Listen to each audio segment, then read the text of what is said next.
মতো আলার মধ্যে আমি বুঝতেছি না রে, আল্লাহ এমনি বলে নাই আমার ঘুম নাই।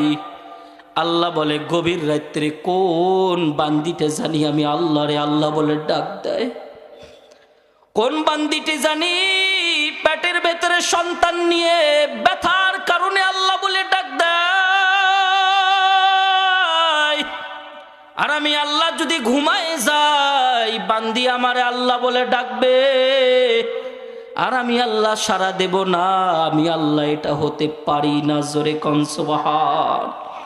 আমি মনে মনে ধারণা করলাম, ওই মহিলাটা নিশ্চয় কাঁদতেছে মেডিকেলের ডাক্তাররে দেখানোর জন্য না। কথা বলেন ঠিক কিনা? ওই মহিলাটা ওড়না বিছাইয়া নামাজ পড়তেছে, দেখলেই দেখা যায়